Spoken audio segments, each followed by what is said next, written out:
I done tussle with a whale. I done handcuff lightning, throw thunder in jail. That's bad. I know you got him picked, but the man's in trouble. I'm gonna show you how great I am. I'm the most brutal and vicious and most ruthless champion there's ever been. There's no one can stop me. I don't want that person to come out, because if he comes out, hell is coming with him.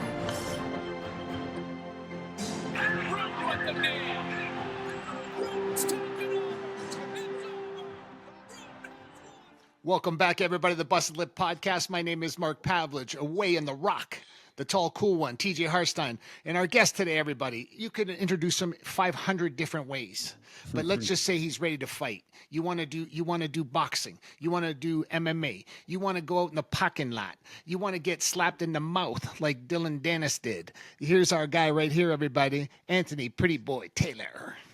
Thank you, guys. Appreciate it. Thanks for applause.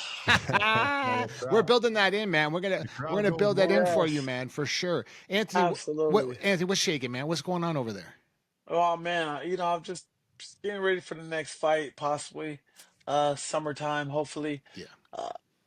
Enjoying it with my wife, my kids, my dogs, especially my dogs, Yeah. and just having a good time.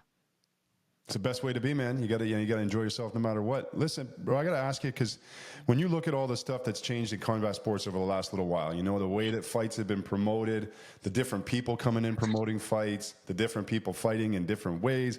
Of all the people that I feel have taken advantage of that the most and the best, it's got to be you. I feel like your ability to get a stage with the way that you promote yourself is incredible. So I got to ask you, did you see that coming? How did it get presented to you? When did you say, you know what, boom, I'm doing this. I'm going to take this shit over? Because it seems like you have. So how did that happen? I knew I was going to get this stage from the beginning. I spoke with Mark here, like me and Marcus spoke. It was like, so what's your plan? I'm like, hey, I'm about to be the biggest name in sports entertainment. I knew from this day that I was going to make moves and be one of the top names of all sports entertainment, which I am now. But I had to put forth the motion. I had to put in the hard work to get where I'm at because, yeah, I can talk about it, but can I be about it? And you do more talking than less action. You're not going to be where I'm at and that far.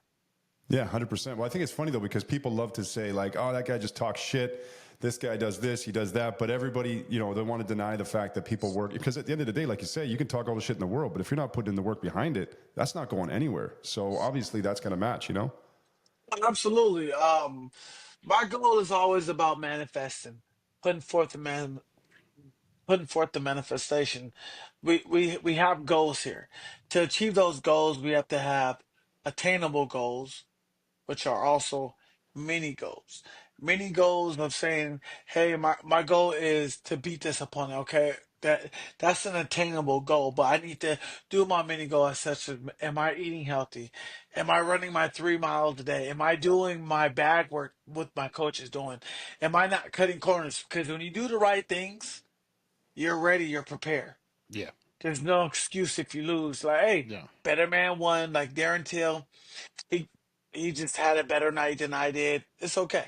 I come back and make it happen again. You took that last The Till night fight, too, did you though. not see that being super awkward? Like just the height, stature wise, and the makeup that way. Not to say that Till was a better boxer than you, because I don't think he is. But what I No. am saying is there's just a big stature kind of like when you were watching it, it just seemed like a stature mismatch to me. You know what I mean? And Yeah, I mean, when yeah. I fought guys like Tommy Fury, Yeah, yeah, who's taller, and KSI, who's taller and sparred him, it wasn't saying it was a mismatch as far as height. I think the weight.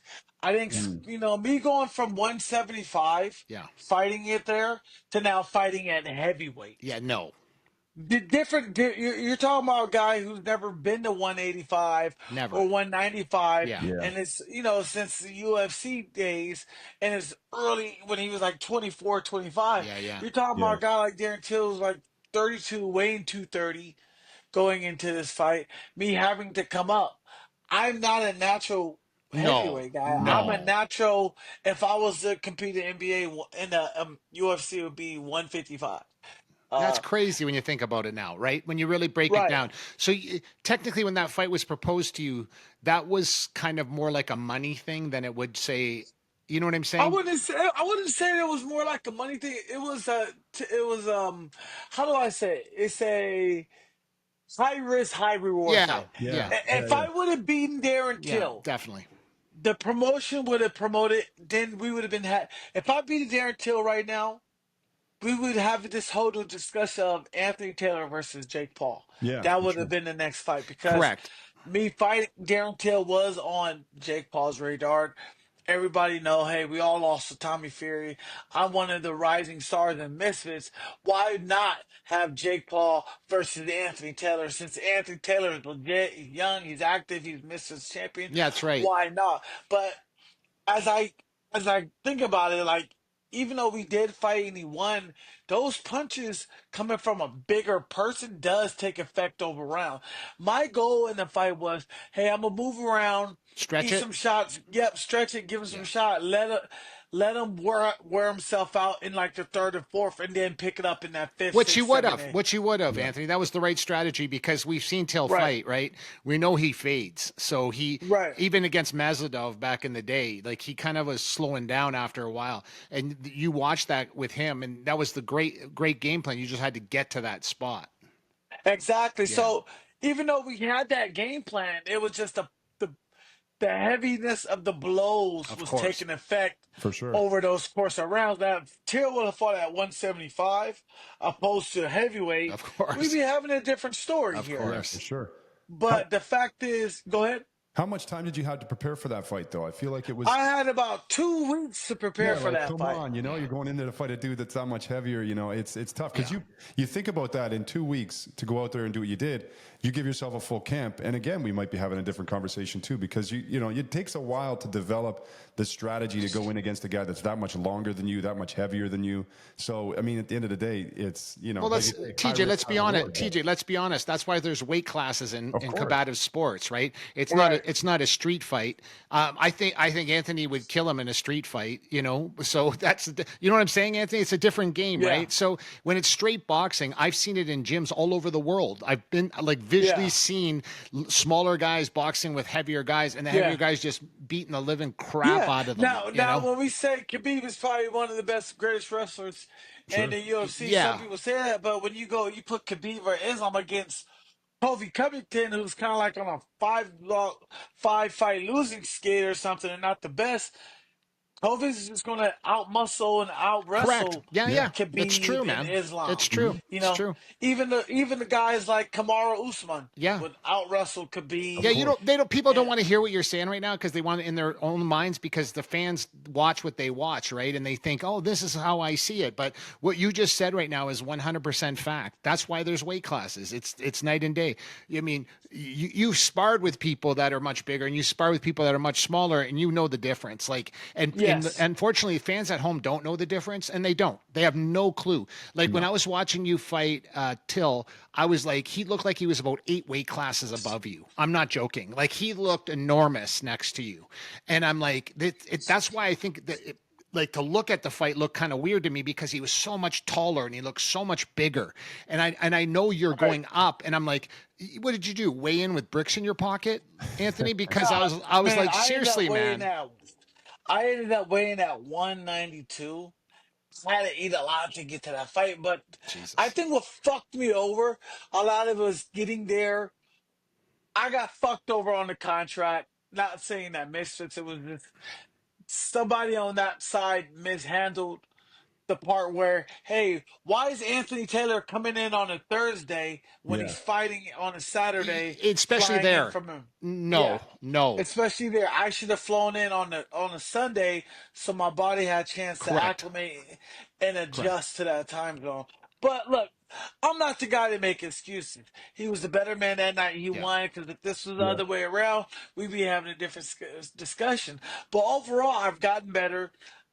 I'm seeing more action when it comes with my gym, when it comes to personal one-on-one training. But overall, I feel good and I'm happy where I'm at right now. Good.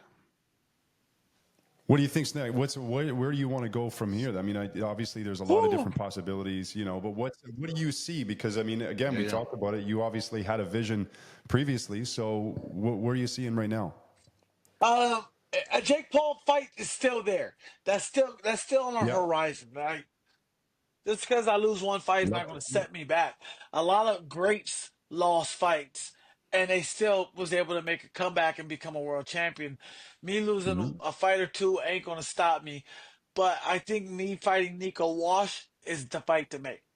Yeah, for sure. Well, Jake hasn't fought in a bit either, right? So it's like we haven't seen Jake fight either lately. You know what I'm saying? The Julio Cesar Chavez Jr. one coming up right now. Yeah, it's coming up, right? But that still hasn't. Too, right? Yeah, and it still hasn't happened yet either, right? So as we know in the boxing world, that you can say everybody's fighting everybody until it actually happens, right? So I'm not saying it's not going to happen. I'm just saying Julio Cesar Chavez is very suspect in my opinion these days. I've seen his last few fights, so like I said. But Anthony, how has it been being married? It feels good. That's a new thing for you. That's a new thing for you. Yeah. I mean, it keeps you in check overall, keeps you out of trouble. It does. But I'm happy. Yeah. I'm happy where I'm at. Your wife looks like she has a very nice soul. You can just kind of tell. Absolutely. Yeah, you can absolutely. tell. When you're 35, it's time to settle down. Like, come on, Yeah. guys. We're not like we're 25. We're in Thailand. We're in the Philippines, Colombia, Costa Going Rica. over to train Muay Thai, right? Yeah. Right, the Muay Thai. We're having fun, doing what we're doing. But now it's time to settle down, have a wife, make some kids, buy a house, invest for generational wealth. I learned this, guys. I have a saying is I say currency over legacy, because Amen. I like that. at the end of the fucking day, you can have all these belts and be broke as shit. Yeah, I'd rather make Conor McGregor money and not be the champion. Yes. Like, man, it's like when you got kids as well. When you have children, whether you want to have more children, whatever the case is, does it really matter? All of that shit that you can hang on your wall, when you go and they got to clear it all off the wall and find a box for it and put it away, isn't that a hell of a lot easier when they're going to have something to make their life a little bit better as well? They got some money in the bank. It's like that process that's what matters, really, Right, and it's the same. It was a little clip on YouTube. 100 years from now, no one's going to know your name. They're going to be living in the house you bought for. 150 to 200 years ago, my great grandchildren ain't gonna know who the fuck I am, because I don't even know who my great grandfather is. Yeah, that's right. But some stranger's going to be driving the car. Some stranger's going to be living in the house I own. Look, I'm living in a house I was built in 18 something. I'm a stranger living into the house. It's not like it's been passed down. Yeah, if the walls could talk, right? Yeah. Exactly. Yeah. So at the end of the day, it's about a legacy, that you want to build within the family. But in the combat of sports, currency over legacy. F that. Can we get rid of the word legacy though? Because we hear everybody talk that shit all the time. And like you said, we have a friend of ours, Eddie, that sat down with us. We used to sit down with, have coffee with all the time. And he said, my dad was the greatest, came from Lebanon, came over to Canada, built this family with all these brothers and all this stuff. And everybody's talking about legacy. He said the first year he died, the whole family went out there and showed homage to him. The second year, half the family showed up. The third year, 4 people showed up. 2 years ago, the mom and the 1 or 2 brothers show up. You know what I'm saying? So what I'm trying to tell you, this guy that killed himself, that came over and did all this shit for his family, people forget. It goes by. Like, are we talking about Kobe that much anymore? No, we ain't talking about Kobe. But his inner circle of family might be talking about him, but we're not talking about him every day anymore. It's past. Right. It's past. So what I'm saying, like you said, make your legacy with your family legacy. But if you're looking to get a statue of you outside the, whatever center, that's bullshit. Like, if that's what your life becomes, you're in trouble. Yep. Yeah, absolutely. 100%. I think Mike Tyson was getting interviewed, and it was funny because he was getting interviewed by this girl that was maybe 11 years old, and it's Mike Tyson. It was when he was training for the Jake Paul fight.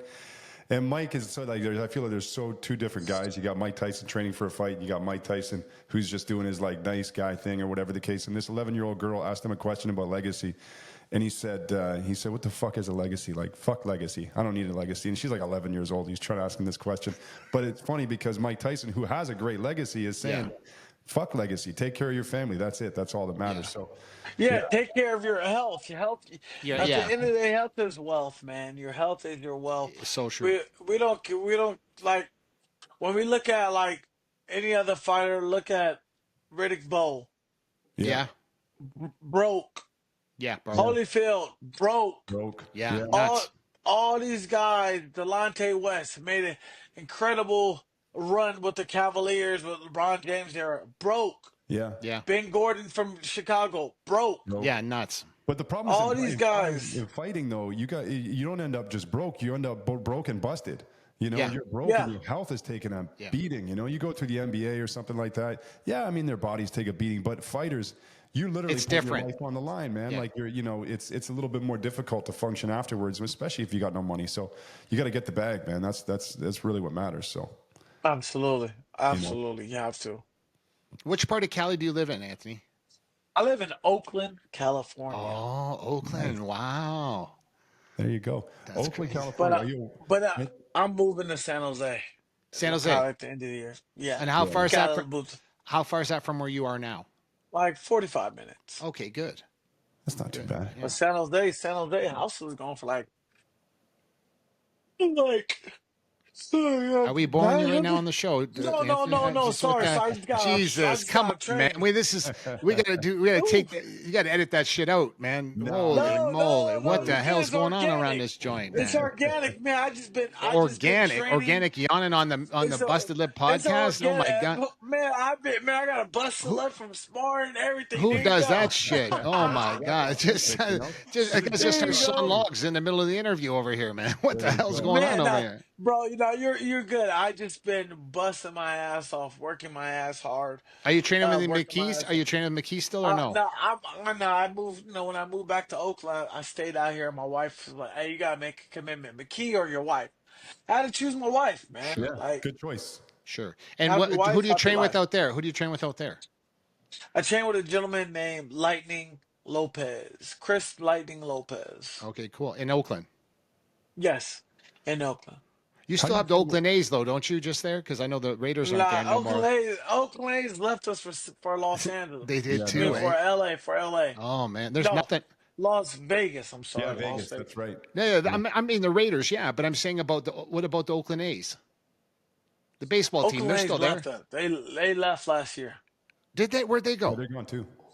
They went to Sacramento to finish up on their stadium in Vegas. So there's not, yeah, because they're gonna end up there too, right? So there's Yeah, Vegas nothing will. anymore in Oakland. Nothing. They got the Roots. They got like a little soccer team, and then that's it. That's it, eh? Wow. Poor The city. Oakland Crazy. Roots. Did Crazy. I tell you this? Did I ever tell you the Oakland story, Anthony? No, tell When me. I was a kid, we were all in Oakland, and we were hanging out, and a bunch of white people. We're a bunch of white people hanging out in Oakland, and we're standing at this hotel, and this guy pulls up to us, bunch of homies in the car, and the guy goes, "Hey, you guys want to buy some stereos?" And of course, a bunch of Canadian guys standing around in Oakland. We're in the parking lot, and I said, "Yeah, man, give us 3 boxes. We'll take 3." You pick up the box. The box is heavy, Wow. heavy, right? So we get the box, and we're all like, "Oh, this is great." And one guy's like, "Yeah, I'm having a baby. Yeah, I need a camera. I need this." He started going. He took everything, right? So these homies come out and they give us our stuff, and that we're giving them all the money, and then all of a sudden they drive off, no problem. We open up the boxes and they're full of bricks. Damn. So these guys, so I start laughing, right? I'm laughing. I'm just laughing, and the other guys are running after the car. They get to the car, and these guys in the car roll down the window and show them a gun. And they just did the moonwalk right back to the hotel. So, Wait, how much did they spend? well, at that time, that was like, 40 years ago or something, right? But they must have spent at that time like $300, $400, $500 each, So Man, that's a lot of money. that's a lot of money back then. then, right? But it was so funny because the guy opened up the box. He's like, "Bricks!" And they started running after the car. And the homie rolled down the window and showed him the gun. And everybody just did the moonwalk back to the hotel. Yeah, it's not worth it. Not worth it. That's my Absolutely story not. about Oakland. True There story. you go. Yeah. Anthony, when you made the switch from MMA to boxing, going through that and changing your training, changing your mindset, you know, kind of going from that sport to the other, because they're very different sports. If anybody's ever trained both before, as much as you do train some boxing and MMA, it's very different when you switch to just fully boxing. How did you feel that switch was? How did that come about as far as the difficulty to do it? Because I feel like MMA guys, a lot of times, in my experience training with MMA guys boxing, you have a perception that you're going to do really well with it, and then you get into sparring with some boxers that have been doing it their whole life, and you're like, damn, this is a little bit different, and it takes a minute. How did you feel jumping into it? You had that experience, or was it different? It was, of course, but you know, I've been doing it since 2021, so I had 4 years to Hmm. actually get better involved and transition over to boxing only. So the transition is going to take some time. Yeah, totally. Transition is going. Uh, at the end of the day, you can be skilled as hell, but there's weight classes for a reason. Yeah, Yes. You know, 100%. if you got Tyson Fury trying to box Crawford.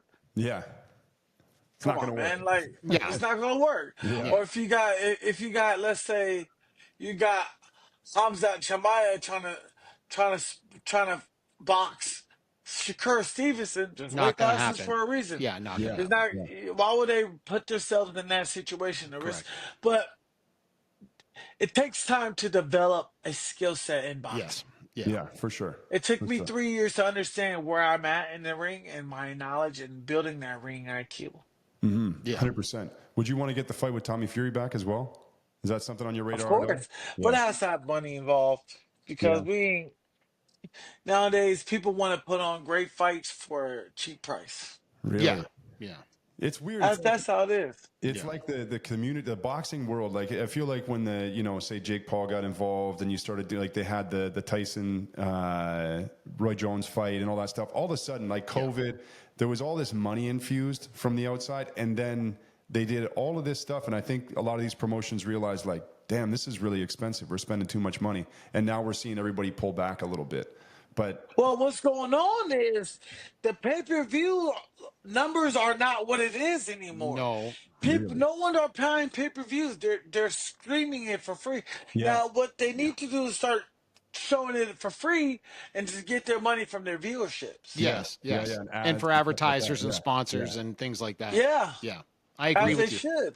Yeah, then you could put it on like back in the day. You know, back in the day we used to watch boxing when Ali was fighting, literally in the middle of the day on Wild World of Sports. You know what I mean? And it was like it was free. And we that's how we all got addicted to boxing, watching Ali, Fraser, you know, all these guys fighting Foreman, and it was all free. You know, and then as Mhm. time went on, they got everybody addicted to it for free, and then they said, okay, now we're going to charge you. You know, that's how it works. You know? Yeah, and this is why you see, like UFC's falling off. I don't care what they say. UFC's falling off. Numbers is falling. Pay-per-views is going down. No one is buying pay-per-view because it's like, why buy if I can Well, fight for Anthony, free? name. Can anybody on this panel name 8 stars of the UFC? 8 I stars. can name. I can name. stars. I'm talking stars. Like, Alex Pereira. You got Islam. You got John Jones. You got Patty who? Pimlet. Wait a second. Wait a second. Wait a second. John Jones ain't fighting no more. Yeah, but he's considered a star under the Yeah, roster. they're saying that. I'm just saying they're not fighting anymore. Connor's not fighting anymore. They're not. These people aren't fighting anymore. Right, right. But them stars are besides John Jones Yeah, when he fought Street Pay, no one else is getting paid money. that's That right. money. That's right. When you look at the demographic and let's get you know let's get really political when we talk about the UFC. When we look at the demographics, Dana White audience pertains more to the white audience, to the Irish audience, Hmm. to the Russian audience, to the Yeah. Mexican American Correct. audience. This is how it is. You're not going to see, besides John Jones, who's just a bad motherfucker, and they No threw matter everything what. at Yeah. him. Yeah, he just destroys it because he was just a you. He's just If that Dana good. White could have destroyed John Jones, he could. But the fact is, John Jones hasn't lost. He can't destroy a man like that. Cause like, well, fuck, he hasn't lost. What can I say besides him doing coke and pay PEDs or whatever? That's He Yeah. right. still won every fight. Yeah. Now, if he was Yeah. like Tyron Woodley, oh, he lost. He's unincredible. Da da da da da. But the fact is, Dana White tends to promote a lot of these Yeah. other fighters besides the minorities like WWE. Booker T has been promoting that black wrestlers do not get the attention like the white wrestlers do, like the Yeah. other wrestlers. Like when can last time we see a heavyweight wrestler main event a show? Last time we saw somebody like that was Big E. Yeah. Yeah. Yeah. Yeah, It's it's been true. a while. We, That's for sure. That's for sure. and a lot of people don't understand. The Rock is one of the mainstream guys in our current era to put black wrestlers on the map. Yeah. Regardless if you say, yeah, he's half black and half Samoan, but we all know where he gets his looks from, which is the black side, and his athletic side Yeah. is the black side, and his Yeah. swag and his demeanor Yeah. The whole is thing. from his black side. Without The Rock, the Samoan generation, him being half what he is, the Samoan generation dynasty wouldn't be as popular like the Oh, Roman I Reigns, agree. the I No, agree. for Fabulous, sure. and the Totally. Rikishi. The Rock helped put that minority percentage Through. on the map Yeah. through the Attitude Era to the Yeah. beginning era to where we are, because a lot of people don't understand. Shelton Benjamin was more talented than John Cena, Brock Lesnar, David Bautista, and the EVW. Yeah. You know, Yeah. oh no, it's called Ohio State Wrestling, OVW. OVW. Yeah. He was the more talented wrestler, Oh, yes. and everybody can agree. Sheldon Benjamin was the more talented wrestler because he has a wrestling collegiate background, and he Background. was Yeah. just overall, Yeah. just a stud. But when you're talking about minorities and all that, okay. White guy, chiseled, good luck. We can use this as a poster boy. Batista, da da da Yeah. da da. Yeah. So You this think how it same with is. the UFC though? If you think those Russians are anything helping the UFC gain pay-per-view buys, you're nuts because they They're ain't. not. They're No, not. they're They're brutal. not. They're They're the not at worst They're all. not. They're pay-per-views. not. And this is why Netflix is like, hey, we're gonna take over the scene soon because we don't need pay-per-view buys. That's right. Yeah. Why do you think about this, right? I had a talk with So, my coach Antonio McKee yesterday. I said, McKee, you know why Netflix turned down UFC money? yeah. Because UFC is trying to demand $1.6 billion when Netflix offered them $600 million.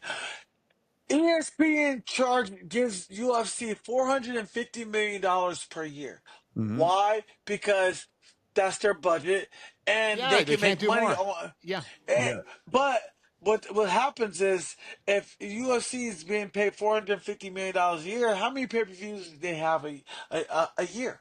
Yeah. They're able to make millions of dollars on Right. pay-per-view sales at $79.99, That and keeps going they're up. Yep. able that keeps going up, and they're able to double their revenue share. So say, hey, ESPN is giving me 450 million, but we just made an extra 450 million off all pay-per-views. We Yeah. just profit 900 million just pay revenue and what Yeah. with ESPN. But then you're trying to take it to Netflix. Netflix is like, look, we're going to give you 600 million and that's it. We're going to Yeah. give you 100. We're going to give you 150 more than ESPN, but we're not doing pay-per-views. And you're wanting to ask for 1.6 because UFC got to look at it like, well, if we take the 600,000 from Netflix, 600 million A from million. Yeah. Netflix, we can't do no pay-per-views. Yeah. It's Yeah. That's a crazy. huge We revenue just get stream that they're paid. not going to get. Yeah. Yeah. We just only get that because because we already know what Netflix is going to do. They're going to just promote their shit for free See, on that's the thing, though. Netflix. The numbers don't lie, though, right? That's why when the Netflix goes 600 million, they know we can't do more because anything more, we're gonna lose hand over fist. Yeah. Well, it's not that they're losing. UFC's losing on that part No, but I'm saying because is that's why the company they're not offering the 1.6 though because they can't afford it. They really can't afford it. They're not saying we can't afford it, but they can't afford it. They'll never recoup their Wouldn't make money. sense. Yeah, Wouldn't they make won't. They sense. won't recoup their money. They just won't.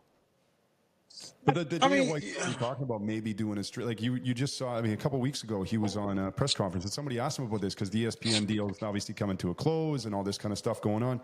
And they said, would you be open to doing a streaming deal or a platform of that kind of nature and then just being on free? Would you be open to doing a full-blown TV deal without pay-per-views? Obviously, he's open to anything, but the bottom line is, Anthony, as you're saying, you can't just expect them to wipe out all the pay-per-views and take a lesser amount because they are going to have a couple of, like, what if Connor all of a sudden comes back and they're going to have a 2 million pay-per-view buy card Well, they need to figure later. out how to have a monthly subscription. Yes, of On course. top of it, yeah. Because what you're doing is you're charging $10.99 for a UFC subscription, plus you're charging me Yeah, $5.99 for a UFC Plus subscription. that's right. On top of that, then you're charging me $79 just to watch a fight.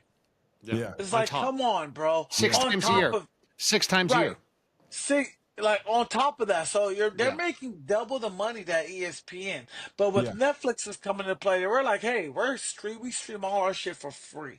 Yeah. WrestleMania is free, Not SummerSlam charging is free. anything. We're not Just charging everything. subscription, that's UFC is it. looking at it as like, well, we're gonna lose money on this, Yeah. so give us 1.6 so we can at least recoup what we lost. Yeah. And Netflix is like, fuck off, no. Yeah, sure. Yeah. Yeah, It but just the tough makes thing is, like, sense Netflix- because. Go ahead. Yeah, Netflix is funny though, because you look at, like, there's been people talking about, and this is getting off the fighting thing, but just to talk about the way they run things, they've got so much power when it comes to streaming that all these TV shows that are on Netflix and stuff, which you would imagine are generating millions and millions, hundreds of millions of Oh, dollars.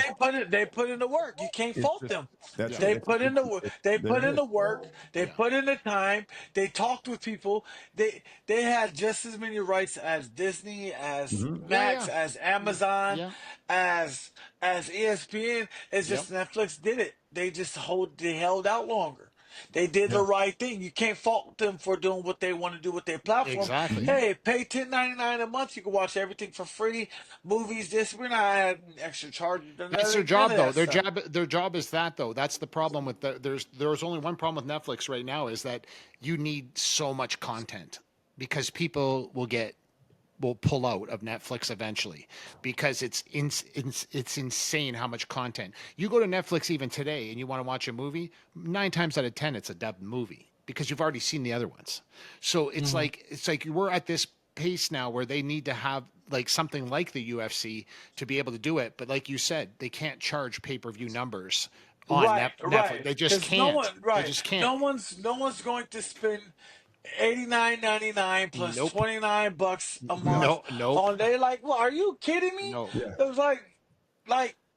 And Yeah, then you that got starts the- to take yeah. away. That starts to take away from something else in the household when you start adding that up, right? It's like it's a Yeah. chunk of money for normal people where they go, "What? Wait a second, man! This is more than our hydro bill, for Christ's sakes." Yeah, So you got to be careful with that kind of stuff, and that's how people think. So you can want what you want. UFC can want what they want, and vice versa. So can Netflix. But as you know, lack of stars right now and pay-per-view numbers going lower, you start to understand, like, people go, wait a second, you can promote whatever you want. Dana White, no, there's no argument whatsoever. He's one of the greatest fight promoters of our era. The problem is the math doesn't lie. So when you start to look, you look at the pay-per-view numbers, you start looking at other things. It's all public knowledge now, man. It's not like you can hide shit anymore. You can't hide shit. So you look at that and you go, wait a second here. Are they worth 1.6 billion? I don't think so anymore. You know, is 600 million sound like more of a real number for them? 700 million maybe? Yeah, that sounds more like a real number that we can recoup, you know? Yeah, Yeah, it's a lot for you. absolutely. You look how all this, look how everything evolved. We already know UFC treats their fighter the worst, the worst of the worst. I don't care what people say, they treat fighters the worst because they don't get the proper payday they got. You got Neil Magny making 70,000. And he's been there for 100 years. Yeah, Well, he's yeah, got 100 Right, years. it's like, bro, why is Neil Magny making 200,000 max to fight? Yeah. And you got Sean O'Malley making over $1 million.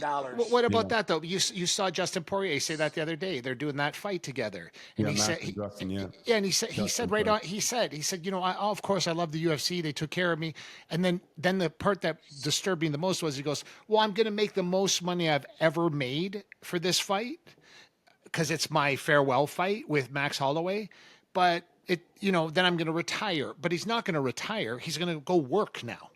Like, Right. for the career he had, he should be retired. He should be actually retiring, but he's not retiring. And when he said he's retiring, he wasn't meaning I'm retiring in life. I'm retiring from fighting, but I still have to go sell hot sauce and do some other shit. Yeah, UFC does not treat their fighters well. I still think Patty Pimlet's on the sauce. He's definitely on steroids because Patty Pimlet captain Cage Warriors. This kid from Cage Warriors capped out. All of a sudden, he's going there beating up all the fighters in the UFC. Come on, Crazy. Yeah. bro. You can't tell me this kid's not on no steroids, man. Doing something. Well, you know the thing that's crazy. Talk about size advantages, bro. Mark and I were definitely. we were talking during that fight, and I sent Mark a text, and I said, "Are you watching this shit? Like Paddy Pimblett looks like he's 4 weight classes bigger than Michael Chandler. Like He I don't did. know how. But I have no Michael idea. Chandler's on the sauce too. You Oh, Yeah, for can't, yeah. sure can't he is. they all Like, they all on the sauce, man. There ain't yeah. nothing you can tell me about Michael. Look, man, ain't no That's human why being UFC just got rid of it, though. That's why UFC got rid of those guys coming in all the time doing the piss Of tests. course. yeah. After a while they're like, who cares? We need people to fight. We need people to be healthy. Yeah, Just let them like, take ain't whatever no, they want. when you look at Michael Chandler, ain't no fucking man just cutting weight and his No. body's shredded up. You see the Yeah. veins. Dude. Yeah, It's yeah. He like, looks like come he should be on, bro. competing in Give me a bodybuilding. break. Yeah, totally. Yeah, of all the Paulo Costa and all those fucking Yeah, guys, like totally. to tell me for 2 seconds that those guys are not pumping. Like Michael Chandler's probably the worst example. USADA, when USADA bound, when UFC Yeah. kind of broke their relationship with USADA, I started laughing. I'm like, I understand why they wanted to do it because they wanted to make it look so super like legit. But then after a while, they realized that everybody's getting pinched, and they're like, this is stupid. Now we don't got no one fighting. They're Well, losing they money. did that because Conor McGregor was going to come back, and everybody knew Conor McGregor was Everybody on knew, right? steroids. Correct, and Yeah. everything else he's on, Yeah. right? I He mean, busted literally, his leg and literally, then literally, you went to watch that this guy out movie. in the public right now. He's hatched out of his mind. Literally, like the guy's on the Pastini train right now, and it's like you can just turn on your Instagram and follow him. And the shit he's doing right now, if his heart doesn't pop before his next fight, that'll be a miracle. Yeah, it's crazy how life is. No, Yeah, that's for sure. Listen, he won't end up with I, money. He won't when this is all over. He won't end up with a bag of money. He won't. yeah, he's got It's a lot of it right now. impossible. Yeah, he's got a lot, but what I'm saying is the way he spends. Yeah. Trust me, I don't care. People will say, "Oh, you got endless money." There's no such thing. No such thing. Anthony, I got to ask you, with some of the shit that you talked, because you've been as good at it as anybody, have you ever said something and you're like, oh, damn, that was a bit much. Maybe I shouldn't have said that, you know? And then like, I said a lot of things, you know. You It's said, so "Oops, many. oops, oops." It's hard to really pin which one was kind of bad, but hell, I'm here you're because of that promoting. reason. Yeah, Yeah, I'm you're here. I'm promoting promoting. fights. I'm doing what I do best is talk shit and cash checks. Yeah, for sure. Well, yeah, that's the exactly. thing. And that's, I guess, a follow-up question. Have you ever had somebody, because I would assume, and I mean, everybody's different, right? You get some people talking shit to you and you kind of see red, you flip out, whatever. But I would assume in that business, when they're fighting you, if I'm fighting you, I want you to talk as much shit as possible because I want people to show up and watch the fight. I want people to give a shit. I want my name to go up as well. So for me, if you could say whatever and, who cares, right? And a lot of fighters like that. But you ever had a guy who you fought, some of the big names that you've been in there with, who kind of got through the fight, maybe even afterwards or whatever, and they were still like, nah, fuck that guy, he talked too much shit? Or is it usually, are they kind of like, hey man, thanks for promoting the fight? Yeah, pretty much like that. Because everybody know when I'm talking, I'm like, it's what they call a friendly banter. I Yeah, Yeah, don't take it personal. I'm just having a good time. sure. Only person I took it personal was like James Gallagher. Fuck that guy. yeah, He just a piece of shit. But everybody else is always just a friendly banter, just enjoying it. yeah, When I talk shit, most of the times when I talk shit, my opponent laughs because yeah, like this Yeah, yeah, guy's yeah. pretty It's fun. damn It's funny. funny. This guy's pretty like Tommy Fury. If you sit down and watch the one-on-one stuff with me, Tommy Fury, yeah, I did, yeah, he's laughing. He's like, this guy's actually funny. You yeah, know. yeah. And It's did I you, never really had nobody just come at me with just anger. was it, and I would assume the answer to this is yes, because it always sounds not, you do it well, but was that something you always did, or did you just say, oh, you know what, I think this is going to get me that extra check? But did you just like flick it on, or were you always I, trying to I be mean, I, effective? I've always been like this since my amateur days. A lot Yeah, of people I say, hey, you gotta stick with this. You gotta build a character like WWE. You either the heel or the good guy yeah, or the Stone Cold Steve Austin. You Yeah, either yeah, The Rock, Triple H, or Stone Cold. yeah. Which one are you gonna be? If you're gonna pick one, stick with that one from the beginning of your amateur career to the end of your pro career, Correct. because no one's gonna be able to say, oh, look at all of a sudden, let me give you a perfect example. Kobe Colby Covington. Covington, Totally, yeah. He totally, was he was just a totally. sweet Oh, guy, yeah, Yeah, quiet, and yeah, all of a yeah, sudden he yeah, just yeah, talks his shit. yeah. It's Sean, Chael Sonnen? no, Sean, O'Malley. no, Other Sean Strickland. Strickland, yeah. Yeah. Why guy all of a sudden he's a pro-American guy, like out of nowhere. Yeah. You got to stick to a character from the beginning who Yeah. you are, like me, and then ride with it. Hey, I'm Triple H. I'm always gonna be Triple H, but eventually I'm gonna end up turning into The Rock, from The Yeah. Rock going to Stone Cold. At the end of the day, you want to, like, from the good to the bad. Even if you start off bad, you're going to end up turning good. Even if you turn Yeah. good, you're going to end up turning bad. When Yeah. you look at The Rock shit, he ended up going from the heel to the good guy, from babyface. Now he's the fucking heel as the Yeah. final Yeah. boss. Yeah. It's how you control the narrative is by creating a character and developing that character. And I can see, obviously, you are a fan of professional wrestling, WWE, all that kind of stuff. Has that been something that you've thought about jumping into? Because I feel like you would be suited for it as good as anybody, you know? Yeah, absolutely. I mean, of course, I need to train. I need to Yeah. Yeah, get yeah. You go through all that. condition my body. Yeah, I would love to go to the WWE Development Center in Connecticut, but they just never get back with me at all. Yeah. Never. Yeah. They're tough, though. I've heard that from a lot of people. Even Yeah. I mean, you got a huge name. You would be a guy that would be easy to promote, but they are very protective of their recruiting process, and they want to find specific people for specific Yeah. things and all that stuff. So, I'm you know, like, man, that shit ain't tough because try being an MMA fighter and get hit in the face. I yeah, get it, taking a bump is dangerous, but man, getting punched in the face, getting getting elbowed and kicked in Yeah, it's knee to different. the face, that's different. Yeah. Like I rather take a bump for a living yeah, no than kidding. getting kicked in the fucking leg every day, Yeah, like by AJ McKee, Yeah, yeah, yeah, yeah, yeah, yeah. yeah. or Nothing pisses me slammed off on my more. head by Joey Davis. Like Yeah, I don't, I wouldn't want to do that every day. No. no, nothing's worse than than WWE guys saying like, no, it's real. These other guys don't understand, and it's like, listen, man, I get that you get hurt, but like you said, when you're in a gym training with MMA guys or boxing, you're literally getting your ass kicked, like literally getting your ass Yeah. kicked. It's not the same thing, you know? Absolutely. Yeah, and I get it. These guys are trained professionals in the sport of wrestling when it comes to entertainment wrestling. But at the end of the day, these guys nowadays, I think what the UFC, I mean, what WWE did, they went after the collegiate football Yeah, players and Yes, wrestlers. definitely. yeah. Definitely. You have to. You need these guys to look You need apart. size.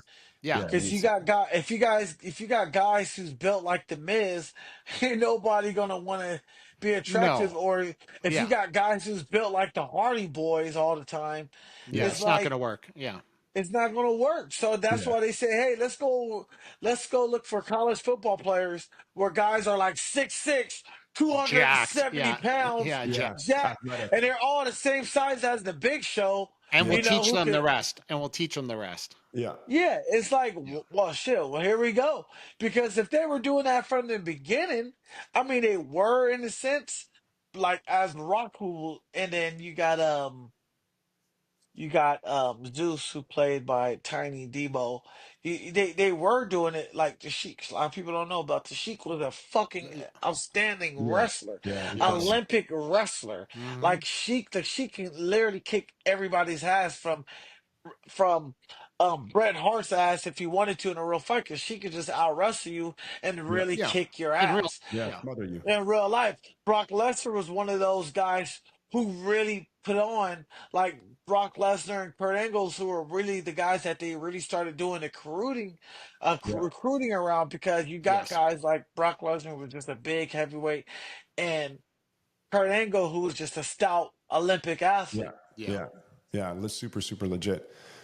Well, listen, bro, we could do this all day. We don't get too much time, unfortunately. We always have to do this, and it's unfortunate, but we do have only a certain amount of time on the podcast. So I will, but I always like to leave it with the guest for a little bit, so you can say whatever you got to say to finish it off. If you got anybody that you want to call out or talk shit, we're always welcome for that. So go nuts. But aside from that, anything you want to say before you're out of here, bro? Hey guys, I appreciate you guys for having me on the show. It's always wonderful to talk with you guys, especially you, Mark. First time with you, TJ. I appreciate you having me. Like Thank you, man. anybody from the GFL, come on and get it. There you go. Awesome, bro. Oh, bro, with the low blow on the way out the door. Right. I appreciate you, gentlemen. You guys have a great day. Thanks, buddy. Thanks, brother. You too. Thank you, man. Absolutely. Thank you, man. Anthony Taylor, everybody, on the Anthony Busted Taylor. Lip podcast. Come on, There man. you go. Guy's a character, man. He's got, you know, I'm a big fan of people that recognize something and then execute it. And you can say whatever you want about anybody. Now, first, I mean, Anthony Taylor gets in there and fights as well. You can't say he doesn't, because he'll show up last minute. Darren Till on 2 weeks' notice, you know, 40 pounds heavier than him, all that kind of shit. He'll do it. So he's as real as it gets. But I love talking to people that, especially right now with all this change that's happening in combat sports, who just thought like, shit, this is my shot. I'm going to go and take it. And did he ever do that? Well, not just that he did it. He was on the show back in the day, right? And he literally said all this stuff. So he said he was going to do all this stuff, and then he said he was going to be Misfits champion, which he was, and then he said he was going to fight this person. He did, and then he did all these things. No, so he's doing all these things. So I'm not, you know, you can say whatever you want about Anthony Taylor, but he said all these things and he did them. So here we are today, and you know, he's a great guest of the show, and he's always funny and entertaining, and that's what we need. It can't always be, you know, about this and that. With Anthony, it's like you don't have to prepare. When Anthony Taylor comes on the Busted Lip podcast, there's no preparation involved. He just comes on. Yeah. And something's going to come out, and you know he's got stuff to say. Correct. I can't believe the prick was yawning on the show, though. That's a little, you know, like that's a first. That's an absolute first. You know, he's the only guy in the world that would do something like that, because I think he does it just to, he knows it's going to put me on tilt, right? Yeah, yeah, it's okay. He's working hard. It's okay. It's okay. Correct. I yawn too, but I do it off camera. What are you going to do? Exactly. But no, man, it's a pleasure, man. Like I say, I love talking about people talking to people that see something, they want something, and they go after it. And 99% of the time, as long as you continue going after something, you're going to end up getting it. And I mean, I hope he gets everything else he wants. I would personally love to see him and Jake Paul fight. Me too. I'd love to see him fight Jake Paul. And at the same time, as the thing what you heard him talk about was the process. And that's something on this show that you hear about quite often. And there's no shortcut to the process. So if you think there is, good luck for you, because it's not going to happen. You have to go through all these steps to get to where you want to get to. And he did all those things, you know. It's not like he went to an easy gym to train. He was training with the McKees, right? You know, he's with AJ McKee and Antonio McKee, right? And it's like, and there's, I mean, Quentin Jackson trains there. I mean, he's not training with light guys. So he's training with tough guys. And that's what he did. He could have went to any other gym, but no, he went to a tough gym and learned the right way from the right people. You got to get your ass kicked a bunch if you want to get good, man. It's like, no, I don't think there's any fighter in the world that'll ever say like, you know, no, it's best to win in the gym. And I think the best thing to do is to lose as much as possible in the gym. It's not even just that, TJ. It's like you when you go into a gym and you feel comfortable going there, that's a problem. You better go somewhere else. That's exactly it. You should have some kind of anxiety before going into your own gym, because you know that everybody inside there is killers, and that's what you need. And if you don't understand that, good luck to you, right? Well, it's like we talked about John Jones for a second. If you're John Jones, maybe you can accept being the best guy at your gym, okay? Because you're John Jones. You're the best guy in the world. You would. But I will say this, though. Watch John Jones train. He's rolling with Gordon Ryan, right? He's wrestling with the Olympic gold medal. He's hanging with Gordon Ryan, too, though. Yeah. But he's doing jiu-jitsu with Gordon Ryan, because Gordon Ryan will beat him in jiu-jitsu. Straight jiu-jitsu, He'll challenge him, right? Yeah. So the John Jones, like, okay, if I do any MMA sparring with somebody, I'm gonna kill him, right? That's just the way it is. He's John Jones. So what I got to do is find a Gordon Ryan. Break it down. What's the Olympic, the wrestler, the U.S. wrestler? I can't remember his name. Yeah, I remember who you're talking about. Yeah. I have to get that for us, but. Great, amazing wrestler. John Jones goes and wrestles him because he knows he's going to get beat. And I mean, all I'm saying is, if you want to get great at something, the process is the only way. Yes. And that's exactly what Anthony Taylor did. And I got nothing but respect for the guy for doing that, because look at what he's built for himself. Definitely. And again, get paid before you get a legacy. I couldn't agree more, man. It's a message that I think everybody should listen to. Yeah, buy one car, buy one chain, buy one house. That's the lesson today for everybody in the NFL and NHL and NBA. It's like, buy one of each for now, and then as time goes on, maybe buy another one. But that's the problem with everybody. They get their signing bonus and they go, okay, what am I going to do? I'm buying 47 chains, 10 watches, blah blah blah. You're going all the way across. Once again, you got to go through the process, regardless how much money you make, and then people understand that. But that's why people end up broke all the time. So yeah, I mean, try to maybe buy stuff with the money that your money makes for you. Yeah, correct. You gotta do, exactly. Who was I can't remember the again. That's another thing I'm gonna have to think about. But there was an athlete that said Marshawn Lynch, I think Marshawn Lynch. Yeah, he hasn't spent a dime of his pay from the NFL. Wow. Not a dime. Yeah. You know Ocho He's Cinco? living good. Chad Johnson? Yeah, Chad yeah. Johnson said he never wore real jewelry ever in his whole career. So when you seen all these chains and these watches, it was all fake. And he said he did that because he kept his money. He said, "Did you know it was fake?" And that's why he told everybody years later, like 15 years later, he said it was all fake. And people are like, "No, no way, Chad Johnson, you're Ocho Cinco, man. What are you talking about?" He goes, "No, man, I kept my money. I kept my money. I ain't broke." And that's what people don't understand. You have to, my parents used to say it all the time. My dad said it best. He always said, it doesn't matter how much you make, it's how much you save. And no matter how much, if you make $10 million, don't forget, if you make $10 million, in our country, you pay 5 of it back to the We're going to government. get into this. So you pay 5 of it back to the government. So you're stuck with 5. Might be paying more than that back to the government. Correct. After last night, right? Yeah. So this is the moral that people have to understand. Like, it's like, oh, this guy, oh, you made $1 million. Yeah, you got to give 500,000 of it back to the government right off the top. So that's something that people have to understand. When you're in the NHL right now, I mean, a guy that has a huge contract in the NHL, like McDavid, makes $12 million a year. No, he makes 6. Yeah. It's just, I mean, when it comes to money and that stuff, though, the problem with athletes specifically is their career at that highest level of earning is very short compared to That's other right. You have a careers. small window. Very small window. Yeah. So you've got to be so careful. And I mean, well, that's why now you see organizations that have mandatory money managers in place and things like that, as you should, because there's nothing, imagine. And I mean, there's guys, Anthony was naming off some of these guys too, that we all know have been through greatness and then ended up broke. Mike Tyson's a great example of this as well. I mean, he's recreated himself, but I mean, he went from $350 million to $15 million in debt. And there's a lot of stories like that. But imagine the mental sort of depression, anxiety, and just overall crushing weight of being broke after having that kind of dough. Well, you have to think too, though, who taught these guys anything about money? So like that's one thing that people don't understand. I love when I hear people all the time is how can they go broke? I'm like, easy. That's easy to go broke. Some kid from Saskatchewan that signed in the NHL that played junior hockey his whole life, billeted at someone's house somewhere. No one ever told him about money. He really didn't go to school. Then he's making $6 million in the NHL for 4 or 5 years. Then he doesn't realize things about taxes, write-offs, and then all of a sudden you go, oh, he's homeless and he's broke. As well, That's right. And they go, he's homeless and he's broke. And I'm like, really? How'd that happen? Weird. Yeah. And they're like, they think they yell at the player. And I'm like, no, it's not the player's fault either, because no one ever taught him about money, finance. Money management is the number one thing that they don't teach in school that they need to teach people in school. Because like I said, people are in our country right now, more people live off the credit card to show the flex than they do.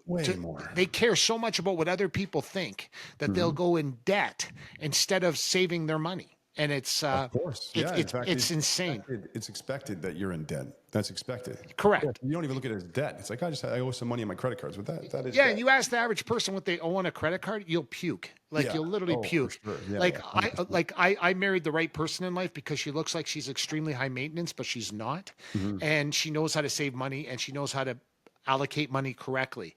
And she was always the one that I let right from day one, because I was good with money. She was great with money. So I was like, you take care of the money aspect and make sure we got it at the end of the day. And that's exactly what she's done. But the reason is because we didn't buy 47 cars. We didn't buy 10 houses. We didn't buy 97 Rolexes, right? So I have one of each. You know what I'm saying? So I have one Rolex. I have one this. I have one that. I don't have 10 of each one. No, of course. You know what though? And like talking about money, I know that this is not going to be a topic today, but I cannot help it. I have to ask anybody and everybody that's listening to, maybe if there's somebody out there that saw something I didn't see about our election in Canada. Sure. Can they please send me a DM describing exactly what it was? How this happened that made sense. Yeah. To vote the same government that we've had for 9 years, who everybody 3 months ago, and this is a pretty easy statement to make. The majority of Canadians, and I mean 20% more Canadians, felt like we needed change than people that felt like we didn't need change. So the Conservative government in Canada, for anybody that's listening, it's not in Canada. We had an election last night. The Liberal government won. I'm not a guy to complain by any means. I love Canada. We're a democracy. That's how it works. So I'm not going to go pissed off or whatever. I'm going to keep my head up, keep doing what I'm doing, and whatever, grow and work on my own family. But I will say that we've had 9 years of liberal government who did a very poor job. And I don't think that anybody would dispute that with me. I don't think so either. Would agree that they weren't happy with the results of the last 9 years of government, right? Pretty easy, pretty fair statement to make. Definitely. Okay? 3-4 months ago, there was a 26-point lead for the conservative government. We had an election coming up this year. It would have been in November, I think, if I'm correct, though. It wasn't supposed to be in April, right? And then our prime minister, who is liberal, stepped down, okay, in January. Strange thing. Rightfully so. Oh, sure, rightfully so. Yeah. But he stepped down. Now, I don't know why anybody doesn't see that as a party problem and they see it as a him problem. For some reason, it seems that people they thought it was just him. Well, if your leader can't be as strong as they need to be, and the policies that apparently he was responsible for weren't making people happy, that's a party problem. But okay, I digress. So he steps down at the same time as the American election happens and Donald Trump is elected. Now, for me, if my leader stepped down at the most important time in the last century for the country, which it could be argued, I would be pretty upset with that party. Now, instead of our leader taking care of us and going down and making sure that things were correct in our neighbor's country, which was sort of becoming a little bit tumultuous, let's say, that would have been what we need, right? We need somebody to go down there, take care of business. At least the party in general should have said, hey, listen, Canadians, we're going to work on this relationship while we're in power because this is important. Correct. That's not what they did. They said, Justin, why don't you step down? That'll make us have an internal election. We'll hijack all of the media around our internal election. Of course they did. Yeah. And then we'll make it so that Canadians only see the Liberals for the next month and a half. Correct. And then the second we elect our new prime minister, which, by the way, was elected. Not elect, we appointed. Appointed by the internal, like the Liberal Party, right? Should have been an election right away, but that's not how it works, and that's fine. The second he's elected, and we're going to make sure that we get to peak approval rating, we're going to call the election as soon as that happens. And they did. They had the power for that. They could just call the election, right? Yeah. So they did. And somehow Canadians forgot that they didn't want the same thing that they've had for 9 years. And they just decided, well, since this party's talking about Trump, who, might I just add one more time, they abandoned the country to do an internal election, in a sense, instead of dealing with Trump. But for some reason, Canadians think that they're better suited to deal with Trump. Yeah, I know someone said something to me last night that the confusion is understood. And, someone told me something very profound last night when they messaged me. They said this: people like us probably won't suffer, but the people that voted these people in, they'll be the ones in years to come that will suffer immensely. And it's our job not to make fun of them. It's our job not to put them down for doing what they've done, but that's what's going to happen. And they're going to pay for it because, as we've seen for the last 9 years in this country, we've saw, 2 million people in a country of 41, 42, 43, 45 million people going to a food bank. 2 million people. I didn't make that up. That's a fact. That's a fact. We see people like Paul Bernardo, who is a mass murderer in the country of Canada. I think it is called, Yes, and he in the country of Canada, being now let out, not out of jail, but in a kind of like a very calm farming facility after he raped and murdered. Yes. And then we see all kinds of things like that in our country, and you'll see stuff in Canada, and you'll think I'm making it up on this show. How lax we are on crime with child molesters, with murderers. We are below. Like it's not even normal. Like, you can talk about being normal. And this is my number one problem. When you have a prime minister that says we need to become more woke, the problem with that terminology is, and listen, this, you're talking to a person that believes in treating people equally. You're talking to a person that believes that everybody should be kind to one another. I'm saying to you is, I don't want teachers teaching my grandchildren in school their beliefs.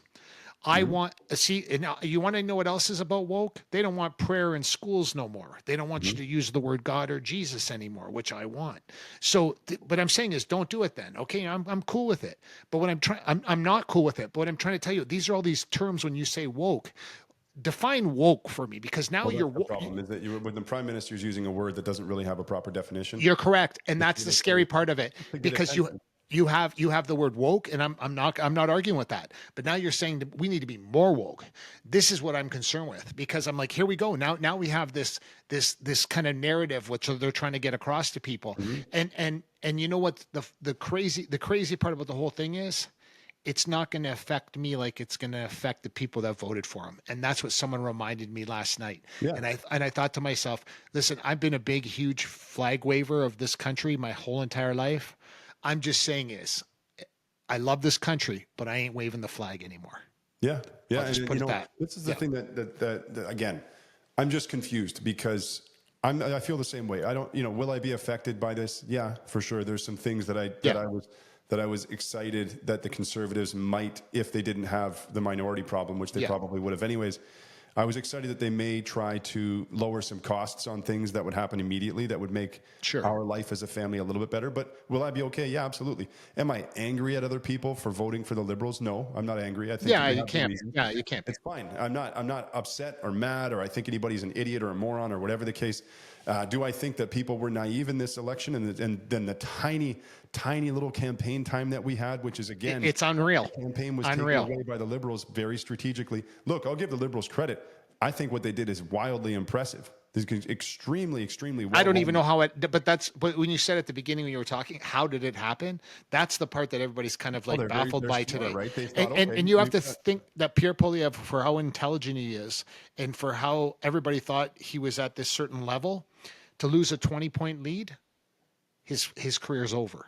Well, yeah, I mean, the thing his political career is over. It's over. Yeah, you don't lose a 20-point lead and then you get your job back in that Conservative Party. That's not how it works. He lost his own riding as well. Yeah, he lost his own riding because he was arrogant enough to. This is arrogance, because he could have went in Alberta at any place he wanted where he's from and literally put himself down in that area. Instead, he did it in Ontario, which he thought, I'm unstoppable, and he got beat by some guy named Philojoy or whatever his name is. Yeah, so he's been in that riding for a while, and he's won like 4 years or whatever the case. But he's won it for a long time in that area. So, but this is what I think is, again, it's a messaging issue that I think people they confuse. You're not voting for a person; you're voting for the lawmaker locally, right? Yeah. And because you're supposed to vote for the party in Canada. Yes. And when people got confused because they switched out the leader of the party and people thought, ooh, Carney's good. He's got a great career. He's got all these great things that he's done. He's led these massive organizations. He was the finance minister in Canada during 2016, which I don't know if anybody has a short memory or not, but that wasn't exactly, and he didn't do a bang up job. It wasn't incredible. No. He was an advisor for Trudeau during COVID. The whole time. Let's again be honest. What happened after that, the inflation and all that sort of stuff. Now I know that happened worldwide, but Canada got hit really, really hard by that. So I can't exactly say that he did a great job with that. So I'm just looking at analytically. So to me, again, they had this record low approval rating. They thought, hey, how can we try to turn this around? Okay, we'll get Justin to step down. We'll have this internal thing. We'll be on all the media. They were on Bill Maher in the States talking. They had it was nuts. Freeland down there, all this sort of shit. We'll eat up all the airtime, and then we'll talk about how we're going to kill Trump and all this kind of stuff and blah, blah, blah. And Canadians were naive enough to think that, oh, okay, well, then I guess we'll vote for him because he's really great. Well, he's the one that's super happy today. Just a figurehead. Trump's happy today. Trump's super happy today because he gets to deal with Carney right now, and he basically said that a month ago, saying that I would like to deal with him and not with Poilievre because he knows Poilievre's not an easy out, and he knows that Carney is. And you're going to say, listen, you don't have to watch our podcast ever, but you'll watch what happens. If Carney thinks he's going to manipulate Donald Trump, that's you're very naive. Well, I think that the problem is the way that what I didn't like about the sort of liberal rhetoric about this whole like anti-Trump, anti-American kind of stuff that they were talking about, and again trying to conflate Trump and Poilievre, which are very different people. Yeah, very different politics and all that sort of stuff. But the fact that they were like rah fight, elbows up, all that kind of shit. Yeah, it was crazy. Do we really want to be in a fight with Trump? Or do we No, want to you do find not. a way to work with him? You have to. Yes. You have to. It's been like that since the beginning of time, though. You know that, right? It's been like that forever. So course, yeah, we every need to work every with Canadian our leader has neighbors. got along with the other side one way or another. Yeah, so let's try to find a way to work with him. But I know that they recognize that people wanted to hear anti-Trump, anti. And Carney said that. He said that he's basically going to just forget about United States. And I'm like, good luck with that. Yeah, okay. Well, that's going to be tricky, yeah. But I just think, again, if anybody has like alternative reasons other than Donald Trump and the American stuff, let why TJ know. Carney was better, aka why the exact same Liberal Party that's put us in this situation where we're at record highs of cost of living, Vancouver. Food banks. My kids, for them to be able to afford a house when they're 20 years old, 25 years old, Darby and I, we're saving already to try and help them out with that. Like, one's not even born yet, and you're saving. Come on, man. Like, if the Liberals keep getting in, I can't imagine they're going to make it any less expensive. That's correct. for sure. Well, everybody, don't forget we are a sports podcast. We just had to let TJ vent today to get off the federal election kick here. But I promise you'll never hear about this election again on the Busted Lip podcast. Don't forget our wonderful sponsors at Crystal Glass, your clear choice for all your glass needs. Call 310 Glass or go to crystalglass.ca today. And don't forget, everybody, every Thursday, Throwback Thursdays at 2:30 p.m. Throwdown Thursday, 2:30 p.m. Mountain Standard Time, 4:30 Eastern Standard Time, and 1:30 Pacific Standard Time on the Busted Lip Podcast. Yes, indeed. And do not forget to follow us on all social media at Busted Lip Podcast. You can also follow my counterpart, Mr. Mark Pavelich, at Mark Pavelich on all social media. And you can follow myself, yours truly, at TJ Harstine on all social media. Thank you all for listening. It was fantastic. We will see you again very soon. Cheers. I done tussle with a whale. I done handcuff lightning, throw thunder in jail. That's bad. I know you got him picked, but the man's in trouble. I'm gonna show you how great I am. I'm the most brutal and vicious and most ruthless champion there's ever been. There's no one can stop me. I don't want that person to come out, because if he comes out, hell is coming with him.